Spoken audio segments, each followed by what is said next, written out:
Hello all of you, मैं शिव वर्मा आप सभी स्टूडेंट्स का बालाजी स्टडी मोशन चैनल पर स्वागत करता हूं। स्टूडेंट्स, आप सभी लोगों को क्लास 12 की मैथमेटिक्स के अंतर्गत मानक फलनों का समाकलन पढ़ाया जा रहा है, जिसमें बालाजी प्रकाशन बुक से प्रश्नावली 14.3 के अंतर्गत क्वेश्चन नंबर 1 से लेकर क्वेश्चन नंबर 6 तक के प्रश्नों को सॉल्व करा दिया है। इसके पहली क्लास में यदि आपने उस क्लास को नहीं देखा है तो उस क्लास का लिंक डिस्क्रिप्शन में दिया जा रहा है, वहाँ से आप उस क्लास को देख सकते हैं।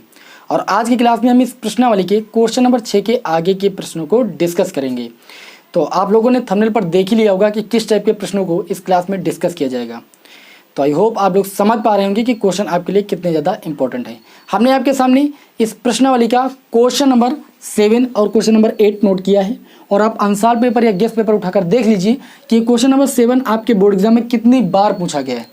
ठीक है, तो इस क्वेश्चन को ध्यान से देखना। यहाँ पर इसको हम सॉल्व करते हैं। हमें क्या करना है, इन फलनों का समाकलन करना है। तो इस फलन को सर्वप्रथम हम आई के बराबर मान लेंगे, तो ये हो जाएगा आई इक्वल टू, हमें समाकलन करना है m tan इनवर्स x अपन 1 प्लस एक्स स्क्वायर की होल पावर 3/2 का x के सापेक्ष। यहाँ पर देखिए तो इस फलन को हम ऐसे भी लिख सकते हैं, I equal to m tan inverse x upon में इस 3/2 पावर को हम ब्रेक कर देंगे 1 और प्लस 1/2 में, तो इसको लिख देंगे 1 प्लस एक्स स्क्वायर की पावर 1 लिखो या ना लिखो। और हाफ को हम किससे लिखते हैं, अंडर रूट से, तो अंडर रूट ही आपका हो जाएगा 1 प्लस एक्स स्क्वायर और इंटू में dx। देखिए आधार सेम है, इन घातों को जब जोड़ा जाएगा तो 3/2 ही आएगा। हमने अलग अलग कर लिया है। ऐसा क्यों किया है, क्योंकि जब हम tan इनवर्स x को यहाँ पर t मानेंगे, माना tan inverse x equal to t, तो इसका अवकल गुणांक हमें यहाँ पर मिल जाएगा 1/1 प्लस एक्स स्क्वायर। देखिए tan इनवर्स x का आप अवकलन करोगे तो मिल जाएगा 1/1 plus x square d x equal to आपको मिल जाएगा डी टी, यानी d x upon 1 plus x square के स्थान पर आप डी टी पुट कर सकते हो, क्योंकि ये पूरा फंक्शन आपका टी के पदों में हो जाएगा। जैसे ही वैल्यू पुट करोगे तो यह इक्वल टू आपका हो जाएगा एम अचर पद है, उसका समाकलन तो होता नहीं, वो बाहर हो जाएगा। tan इनवर्स एक्स को हमने टी के बराबर माना है, D x upon 1 plus x square के स्थान पर आप डी टी पुट कर सकते हो। अपान में आपका under root 1 plus x square है, एक्स की वैल्यू यहाँ से निकालोगे तो tan इनवर्स दूसरे पक्ष में जाएगा, तो ये tan टी बन जाएगा। तो ये आपका हो जाएगा tan स्क्वायर टी, क्योंकि यहाँ पर एक्स स्क्वायर है। और आप सभी लोग जानते हो कि 1 प्लस tan स्क्वायर टी किसके बराबर होता है, सेक स्क्वायर टी की। तो हो जाएगा आई इक्वल टू एम, ठीक है, ये हो जाएगा टी, ये sec square t under root से बाहर निकलेगा तो सेक टी हो जाएगा, और 1/, सेक टी किसके बराबर हो जाएगा, कॉस टी, और इंटू में हो जाएगा डी टी। इतनी बात समझ में आ गई। अब आप खंडसा समाकलन करना जानते हो, आइलेट सूत्र भी जानते हो, उसमें अलजेब्रिक फंक्शन पहले लिया जाएगा और आपका ट्रिग्नोमेट्रिक फंक्शन बाद में दूसरे नंबर पर लिया जाएगा। अब इसका हम खंडसा समाकलन करेंगे, यहाँ पर लिख देंगे खंडसा समाकलन करने पर, जैसे ही आप इसका खंडसा समाकलन करोगे तो आपको क्या मिलेगा, देखिए m बाहर है, यहाँ से आप ब्रेकेट लगा दीजिए। फर्स्ट फंक्शन हमारा छूटता है, सेकंड फंक्शन का हमारा क्या होता है, समाकलन होता है। आप सभी लोग जानते हो टी के पदों में तो टी के सापेक्ष होगा, माइनस लगाएंगे। समाकलन आप इसके अंदर अवकलन करते हैं टी के सापेक्ष प्रथम फंक्शन का, फिर समाकलन करते हैं टी के सापेक्ष द्वितीय फंक्शन का, फिर जो आता है उसका टी के सापेक्ष अगेन समाकलन करते हैं। यहाँ से हम ब्रेकेट को कर लेंगे ऑफ। इतनी बात समझ में आ गई। चलिए अब ऊपर थोड़ा हम रफ करते हैं और आगे इसको सॉल्व करते हैं।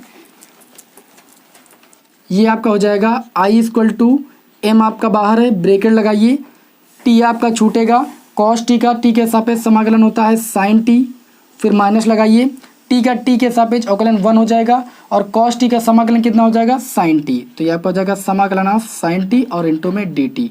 ब्रेकेट को ऑफ कर लेंगे। ये आपका हो जाएगा I equal to m, bracket लगाएंगे, t sine t minus sine t का समाकलन होता है माइनस कॉस टी, तो माइनस पहले से बाहर लगा तो ये आपका प्लस का कॉस टी हो जाएगा, और इस ब्रैकेट को हम ऑफ कर लेंगे। देखिए क्वेश्चन आपका एक्स के पदों में था, तो आंसर भी आपका एक्स के पदों में ही आएगा। अब यहाँ पर क्या करेंगे, देखिए tan इनवर्स एक्स बराबर हमने टी माना था, तो हमें मिल जाएगा x equal to tan t, यानी जहाँ पर हमारा टी है वहाँ पर हम पुट करेंगे tan इनवर्स एक्स, और जहाँ पर हमारा tan टी वहाँ पर हम पुट करेंगे एक्स। अगर बाकी प्रतिलोम त्रिकोणमितीय फलन की वैल्यू हमें नहीं प्राप्त होती है तो हम एक त्रिभुज बना लेते हैं। तो यहाँ पर चलिए एक त्रिभुज का निर्माण कर लेते हैं हम, समकोण त्रिभुज। ये आपका हो गया समकोण त्रिभुज। और आप जानते हो कि tan थीटा बराबर क्या होता है, लंब बटे आधार, आधार में 1 है तो लंब की वैल्यू x है, आधार की वैल्यू 1 है, तो ये आपका हो गया x, ये आपका हो गया 1। तो कर्ण की वैल्यू निकालेंगे तो under root 1 plus x square हमें मिल जाएगी। अब यहाँ से हम सारे प्रतिलोम त्रिकोणमितीय अनुपात की वैल्यू फाइंड कर सकते हैं। तो यहाँ पर 2 ही प्रतिलोम त्रिकोणमितीय अनुपात दिए गए हैं, पहला साइन टी और दूसरा कॉस टी, तो इसी त्रिभुज की सहायता से हम निकाल लेंगे। ये आपका हो जाएगा I equal to M, bracket के अंदर टी, टी के स्थान पर हम पुट कर सकते हैं tan inverse x, okay. Sine t, लंब बटे कड़, लंब की वैल्यू x है तो x और बटे कड़ की वैल्यू √1 प्लस एक्स स्क्वायर है, फिर प्लस कॉस टी बराबर होता है आधार बटे कड़, आधार की वैल्यू 1 है और कड़ की वैल्यू √1 प्लस एक्स स्क्वायर हो गई। इन दोनों में हमारा जो हर है वो सेम है, इसलिए हम एक हल ले लेंगे, m ब्रैकेट के अंदर √1 प्लस एक्स स्क्वायर और ये आपका हो जाएगा x tan inverse x plus 1, तो हो जाएगा x tan इनवर्स x और प्लस का 1। इतनी बात समझ में आ गई। आप चाहो तो अंदर से m मल्टीप्लाई करा लो और अगर नहीं चाहते हो तो कोई दिक्कत नहीं, ये आपका इस क्वेश्चन का क्या हो जाएगा, आंसर हो जाएगा। ठीक है, तो आई होप आप लोगों को इस प्रश्नावली का क्वेश्चन नंबर 7 समझ में आ गया होगा। अब चलिए हम क्वेश्चन नंबर 8 को सॉल्व करते हैं, बहुत ही ईजी क्वेश्चन है। ठीक है, क्वेश्चन नंबर 8 में जो भी फलन दिया गया है सर्वप्रथम उसको आप i के बराबर मानिए। i = आपका हो जाएगा समाकलन ऑफ x sin x और अपान में ये आपका हो जाएगा cos स्क्वायर x है, यहाँ पर गलत लिख गया है, थोड़ा सा ध्यान देना, cos स्क्वायर x है आपकी किताब में। ठीक है, अब इसको सॉल्व करने के लिए हम क्या करेंगे, ये आपका हो जाएगा i = इसको हम ले सकते हैं x और इसको ले सकते हैं sin x अपान में cos x। ठीक है, और इंटू में ले सकते हैं 1 अपान cos x, cos x का मल्टीप्लाई होगा तो cos स्क्वायर x हो जाएगा। हमने इसको ब्रेक कर लिया है और इसको हम ले सकते हैं i = समाकलन ऑफ x, देखिए 1 अपान cos x हो जाएगा sec x के बराबर और sin x अपान cos x हो जाएगा tan x के बराबर और ये आपका हो जाएगा dx। अब आप सभी लोग जानते हैं कि यहाँ पर जो द्वितीय फलन अगर हम sec x × tan x माने तो sec x × tan x का समाकलन आपका होता है sec x। ठीक है, तो आप सभी लोग जानते हैं कि खंडशः समाकलन में हम द्वितीय फलन किसको मानते हैं, जिसका समाकलन किया जा सकता है आसानी के साथ। तो यहाँ पर x अलजेब्रिक फंक्शन इसको फर्स्ट मान लेंगे, ये आपका ट्रिग्नोमेट्रिक फंक्शन इसको हम सेकंड मान लेंगे। अलग अलग नहीं मानना कि sec x को अलग मान लो tan x को अलग मान लो, इस पूरे फंक्शन का समाकलन ही आपका sec x होता है, इसलिए पूरे फलन को हम सेकंड फंक्शन मानेंगे। ये आपका हो जाएगा i = फर्स्ट फंक्शन आपका छूट जाएगा, समाकलन आपका हो जाएगा सेकंड फंक्शन का यानी sec x × tan x का, x के सापेक्ष माइनस लगाएंगे, समाकलन के अंदर अवकलन करेंगे x के सापेक्ष किसका, प्रथम फलन का, फिर समाकलन करेंगे किसका, sec x × tan x यानी द्वितीय फलन का, किसके सापेक्ष, x के सापेक्ष। जो आएगा इसका अगेन हम x के सापेक्ष क्या करेंगे, समाकलन करेंगे। ठीक है, ये होता है खंडशः समाकलन का फार्मूला। ये आपका हो जाएगा i = x sec x × tan x का समाकलन कितना होता है आपका, sec x होता है, माइनस लगाएंगे, समाकलन ऑफ x का x के सापेक्ष अवकलन कितना हो जाएगा, 1 हो जाएगा, sec x × tan x का x के सापेक्ष समाकलन आपका हो जाएगा sec x। जो आया है इसका क्या करेंगे हम, x के सापेक्ष अगेन जो है समाकलन करेंगे, तो ये आपको मिल जाएगा i = x sec x minus sec x का समाकलन कितना होता है आपका log sec x plus tan x। ठीक है, ये आपका इस क्वेश्चन का क्या हो जाएगा, आंसर हो जाएगा। तो आई होप आप लोगों को क्वेश्चन नंबर 8 भी जो है अच्छे तरीके से समझ में आ गया होगा। चलिए अब आगे के क्वेश्चनों को नोट करते हैं, इसको मैं यहाँ पर रफ किए देता हूँ। अब आपके सामने हमने इस प्रश्नावली का क्वेश्चन नंबर 9 और क्वेश्चन नंबर 10 नोट किया है। ठीक है, क्वेश्चन नंबर 9 को अगर देखें तो बहुत ही सरल क्वेश्चन है, सिर्फ आपको इस क्वेश्चन में हिंट की ज़रूरत है, आप इस क्वेश्चन को बहुत ही सरल तरीके से सॉल्व कर लोगे। देखिए मैं आप लोगों को हिंट दे रहा हूँ और क्वेश्चन नंबर 10 मैं आप लोगों को सॉल्व करके दिखाऊंगा।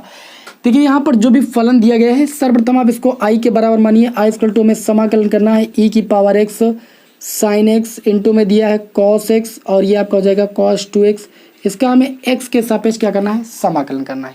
यहाँ पर अगर देखिए हम 2 से डिवाइड कर दें इसको और 2 से मल्टीप्लाई कर दें तो ये i = आपका हो जाएगा 1/2 समाकलन of e⁻x 2 sin x into cos x किसके बराबर होता है, sin 2x के बराबर होता है और इंटू में आपका cos 2x दिया है, ये आपका हो जाएगा dx। आप पुनः जो है 2 से डिवाइड कर दीजिए, 2 से मल्टीप्लाई कर दीजिए तो ये आपका हो जाएगा i = 1/4 समाकलन ऑफ e⁻x, ये आपका हो जाएगा 2 sin 2x इंटू में cos 2x और ये आपका हो जाएगा dx। हमने 2 से मल्टीप्लाई कर दिया है, 2 से डिवाइड कर दिया है। ये i = आपका हो जाएगा 1/4 समाकलन of e⁻x 2 sin 2x cos 2x किसके बराबर हो जाएगा, sin 4x और इंटू में आपका हो जाएगा dx। अब आप इसका खंडशः समाकलन कर दीजिए, आइलेट फार्मूला यूज कर लीजिए। ये आपका क्या एक्सपोनेंशियल फंक्शन है, इस फंक्शन को आप सेकंड फंक्शन मान लीजिए और इस फंक्शन को आप फर्स्ट फंक्शन मान लीजिए। इसका खंडशः समाकलन तो आप सभी लोग कर ही सकते हो, इस टाइप के कई क्वेश्चनों को हमने सॉल्व कराया है। ठीक है, तो इसका आप खंडशः समाकलन कर देना, ये क्वेश्चन आपका सॉल्व हो जाएगा। तो आई होप आप लोग क्वेश्चन नंबर 9 को समझ गए होंगे। अब चलिए यहाँ पर हम क्वेश्चन नंबर 10 को सॉल्व करते हैं, जो कि बहुत ही ईजी क्वेश्चन है और बहुत ही प्यारा क्वेश्चन है। ठीक है, और बोर्ड एग्जाम में आने के लायक भी है। यहाँ पर जो भी फलन दिया गया है सर्वप्रथम इसको आई के बराबर मानेंगे। आई इक्वल टू हमें समाकलन करना है tan इनवर्स ब्रैकेट के अंदर आपका दिया है 3x माइनस एक्स क्यूब और अपान में आपका दिया है 1 माइनस 3x स्क्वायर और इनटू में आपका हो जाएगा dx। ठीक है, हमें इस फलन का क्या करना है, समाकलन करना है।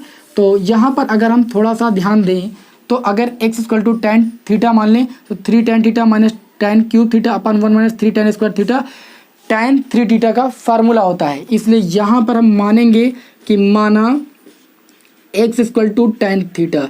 अब x equal to tan theta अगर हमने माना है तो हम क्या करेंगे, दोनों पक्षों का x के सापेक्ष अवकलन भी करेंगे।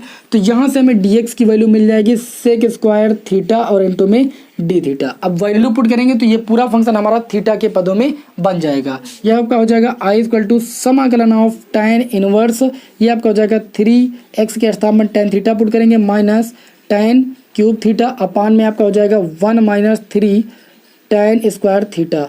और यहाँ पर देखिए dx के स्थान पर हम पुट कर सकते हैं sec square theta into d theta. यहाँ से हम लाइन ड्रा कर लेते हैं, ये आपका हो जाएगा सेक स्क्वायर थीटा इंटू में डी थीटा। अब आप देख सकते हो कि पूरा फलन आपका थीटा के पदों में हो गया। ये आपका हो जाएगा आई इक्वल टू समाकलन ऑफ tan इनवर्स, ये किसका फार्मूला आपका tan 3 थीटा का और इंटू में आपका हो जाएगा सेक स्क्वायर थीटा और ये आपका हो जाएगा डी थीटा।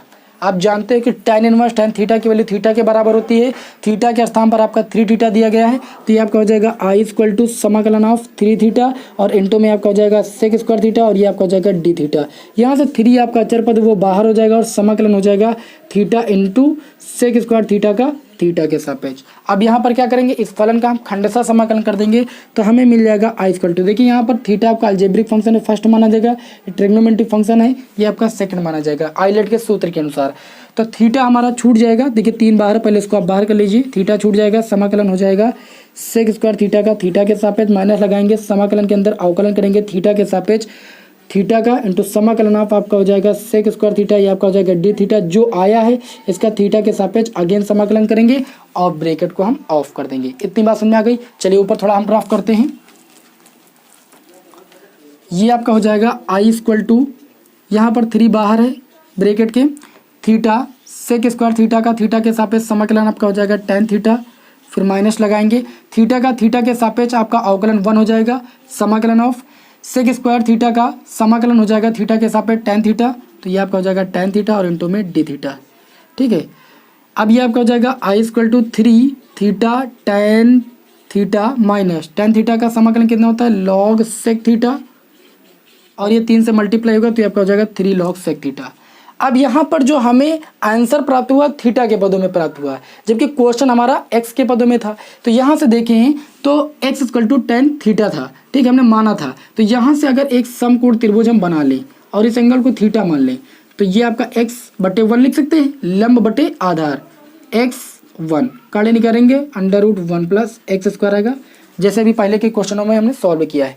तो ये आपका हो जाएगा आई इक्वल टू 3 थीटा के स्थान पर आप यहाँ से वैल्यू निकालोगे तो आपको मिल जाएगा tan इनवर्स x और tan थीटा के स्थान पर आप पुट कर सकते हो इंटू में x माइनस 3, ये हो जाएगा log, देखिए सेक थीटा बराबर आपका होता है कर्ण बटे आधार। कर्ण की वैल्यू आपकी है √1 प्लस एक्स स्क्वायर, आधार की वैल्यू 1 है, 1 आप लिखें या ना लिखें। ठीक, अब आप इसको सुव्यवस्थित रूप में लिख लीजिए, यही आपका इस क्वेश्चन का आंसर हो जाएगा। आई इक्वल टू आपको मिल जाएगा 3x और ये आपका हो जाएगा tan इनवर्स x माइनस ये आपका हो जाएगा 3 log √1 प्लस एक्स स्क्वायर। ये आपका इस क्वेश्चन का आंसर हो जाएगा। तो आई होप आप लोगों ने इस क्वेश्चन को भी अच्छे ढंग से समझ लिया होगा। अब चलिए आगे के क्वेश्चनों को हम सॉल्व कराते हैं। इसको मैं यहाँ पर रफ किए देता हूँ। अब आपके सामने हमने इस प्रश्नावली का क्वेश्चन नंबर 11 और क्वेश्चन नंबर 12 नोट किया है। हमें क्या करना है, इन फलनों का समाकलन करना है और इन फलनों के समाकलन करने का जो तरीका है वो थोड़ा सा भिन्न है, इसलिए आप ध्यान से देखिएगा। क्वेश्चन नंबर 11 में आपका दिया गया है e की पावर x ब्रैकेट के अंदर 1 प्लस tan x और इंटू में sec x, इसको सर्वप्रथम i के बराबर मान लेंगे। i इक्वल टू ये आपका हो जाएगा e की पावर x, ठीक है, ब्रैकेट के अंदर 1 प्लस tan x हो जाएगा आपका और इंटू में आपका दिया है sec x और ये आपका हो जाएगा dx। क्योंकि ये फलन आपका x के पदों में दिया गया तो इसका समाकलन भी x के सापेक्ष होगा। अब इसको थोड़ा अलग अलग कर लेंगे हम। ये आपका हो जाएगा e की पावर x और इंटू में आपका हो जाएगा sec x, हमने 1 से मल्टीप्लाई किया sec x और e की पावर x का और इंटू में आपका हो जाएगा dx प्लस tan x से करेंगे तो ये आपका हो जाएगा e की पावर x इंटू में आपका हो जाएगा sec x और ये आपका हो जाएगा tan x, ये आपका हो जाएगा dx। यहाँ पर अगर आप इसका खंडशः समाकलन करते हो तो आपको ये चीज़ यहाँ पर मिल जाएगी। इस फलन को आप यहाँ पर फर्स्ट फंक्शन मानिए, इस फलन को आप यहाँ पर सेकंड फंक्शन मानिए, और जब आप इसका खंडशः समाकलन करोगे तो आपको ये चीज़ प्राप्त हो जाएगी। आप ध्यान से देखिएगा, ये आपका हो जाएगा आई इक्वल टू समाकलन ऑफ ई की power x sec x d x. इसका खंडशः समाकलन करने की कोई ज़रूरत नहीं, इसको आपको यहाँ पर रोके रहना है। ये आपका हो जाएगा प्लस ई की पावर एक्स आपका छूटेगा और समाकलन आपका हो जाएगा sec x into tan x का, एक्स के सापेक्ष माइनस लगाएंगे समाकलन ऑफ, यहाँ पर अवकलन करेंगे हम फर्स्ट फंक्शन ई की पावर एक्स का, समाकलन करेंगे द्वितीय फलन sec x into tan x का एक्स के सापेक्ष, जो आएगा इसका एक्स के सापेक्ष अगेन हम समाकलन करेंगे।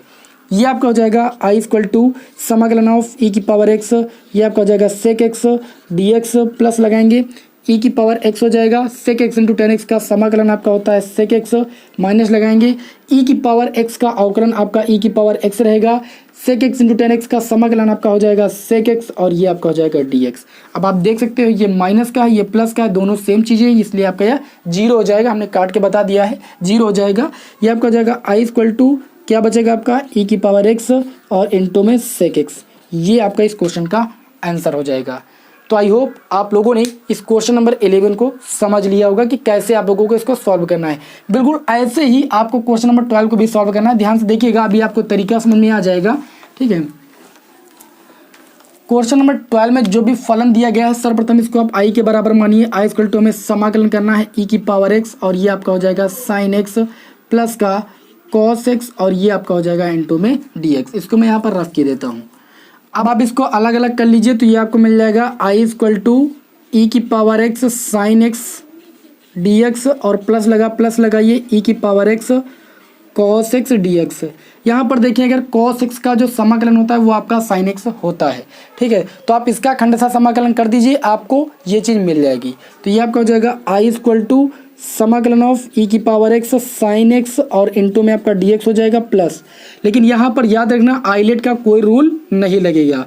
यहाँ पर हम इस फलन को फर्स्ट मानेंगे, इस फलन को सेकंड मानेंगे। तो ये आपका ई की पावर एक्स जो है छूट जाएगा और समाकलन आपका हो जाएगा कॉस एक्स का एक्स के सापेक्ष, फिर माइनस लगाएंगे समाकलन ऑफ, इसके अंदर अवकलन करते हैं हम फर्स्ट फंक्शन का ई की पावर एक्स का और समाकलन करते हैं कॉस एक्स यानी द्वितीय फलन का एक्स के सापेक्ष, फिर जो आएगा इसका एक्स के सापेक्ष अगेन जो है हम समाकलन करते हैं।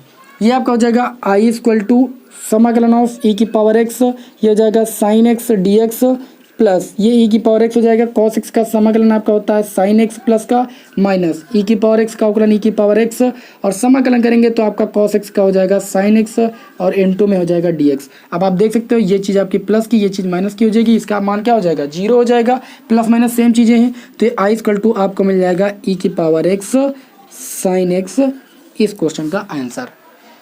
तो आई होप आप लोगों को ये क्वेश्चन भी अच्छे ढंग से समझ में आ गया होगा। अब आप इसको यहाँ पर नोट कीजिए, मैं आगे के क्वेश्चन नोट करता हूँ। अब आपके सामने हमने इस प्रश्नावली का क्वेश्चन नंबर 13 नोट किया है। हमें इस फलन का क्या करना है, समाकलन करना है। तो सर्वप्रथम इस फलन को हम आई के बराबर मान लेंगे। आई इक्वल टू ये आपका हो जाएगा समाकलन ऑफ और ये इंटू में आपका हो जाएगा डी एक्स। यहाँ से इसको थोड़ा अलग अलग कर लेंगे। ये आई इक्वल टू हमें मिल जाएगा 1/x स्क्वायर और e की पावर x इंटू में dx, फिर माइनस लगाएंगे e की पावर x का गुणा x से होगा तो ये x/x स्क्वायर यानी ये आपका हो जाएगा 1/x e की पावर x और इंटू में dx। अब आप चाहे इसका जो है समाकलन कीजिए और चाहे इसका समाकलन कीजिए, आपको एक चीज़ मिल जाएगी। लेकिन आपको ध्यान ये रखना है कि किस फलन का अवकलन हमको दूसरे फलन में मिल रहा है या किस फलन का समाकलन हमको दूसरे फलन में मिल रहा है। आप ध्यान से देखिए, तो इसका समाकलन करेंगे तब हमको ये चीज़ मिलेगी। ठीक है, और इसका समाकलन तो इसका समाकलन आपको मिल ही रहा है। तो आप क्या करना, अगर इसका समाकलन ये मिल रहा है आपको तो इसको आपको द्वितीय फलन मानना है और इसको आपको प्रथम फलन मानना है। ठीक है, अगर आप उसका खंडशः समाकलन करना चाहते हैं तो आप यहाँ पर क्या करना, 1/x को जो है क्या करना, फर्स्ट फंक्शन मानना। क्यों? क्योंकि इसका अवकलन इसमें हमें दिया है। तो आप किसी भी फलन का खंडशः समाकलन कीजिए, बस आपको ध्यान रखना है कि किसका अवकलन क्या दिया हुआ है, किसका समाकलन क्या दिया हुआ है, उस अकॉर्डिंग आपको फर्स्ट और सेकंड मानना है। तो यहाँ पर हमने इसको सेकंड माना है क्योंकि इसका समाकलन इसमें यहाँ पर हमें दिया हुआ है। ठीक, तो ये आपका हो जाएगा I equal to first function हमारा ई की पावर एक्स छूट जाएगा, समाकलन हो जाएगा 1/x स्क्वायर का x के सापेक्ष माइनस लगाएंगे। इसके अंतर्गत हम अवकलन करते हैं फर्स्ट फंक्शन का e की पावर x का इंटू समाकलन करेंगे 1/x² का x के सापेक्ष, जो आएगा इसका x के सापेक्ष अगेन समाकलन करेंगे। और जो ये वाला आपका फलन इसको ऐसे रहने देंगे, इसका समाकलन नहीं करेंगे क्योंकि ये भी हमको मिल जाएगा। इतनी बात समझ में आ गई। तो ये आपका हो जाएगा i इक्वल टू ई की पावर x, ये x की पावर 2 ऊपर जाएगा तो x की पावर -2 हो जाएगा। इसका समाकलन करेंगे तो -2 + 1 यानी आपका आ जाएगा -1/x आ जाएगा। ठीक है, तो यहाँ पर हम लिख देंगे -1/x आपका हो जाएगा माइनस समाकलन ऑफ ई की पावर x का अवकलन e की पावर x हो जाएगा। 1/x² का समाकलन आपका हो जाएगा -1/x, और जो आया इसका x के सापेक्ष अगेन समाकलन हो जाएगा माइनस समाकलन ऑफ 1/x e की पावर x और इनटू में आपका dx हो जाएगा। इतनी बात समझ में आ गई। ये आपका हो जाएगा i इक्वल टू माइनस ई की पावर x अपान में x, ये माइनस और माइनस का मल्टीप्लाई प्लस हो जाएगा, और ये आपका हो जाएगा e की पावर x और इनटू में 1/x, ये dx हो जाएगा माइनस, ये आपका हो जाएगा 1/x e की पावर x dx। आप देख सकते हो ये दोनों चीज़ें सेम है और विपरीत हैं, तो इनका जब आप अंतर करेंगे तो ये आपका शून्य के बराबर आ जाएगा और आपको आंसर मिलेगा -e की पावर x अपान में x। ये आपका इस क्वेश्चन का क्या हो जाएगा, आंसर हो जाएगा। तो आई होप आप लोगों को ये क्वेश्चन भी अच्छी तरीके से समझ में आ गया होगा। अब आगे के क्वेश्चनों को मैं आगे की क्लास में बताऊंगा और उस क्लास में मैं आप लोगों के इस प्रश्नावली के सारे क्वेश्चनों को बता दूंगा। आज की क्लास आप लोगों को कैसी लगी कमेंट बॉक्स के माध्यम से हमें ज़रूर बताइए। फिर आपको नेक्स्ट क्लास में मिलेंगे। जय हिंद, जय भारत।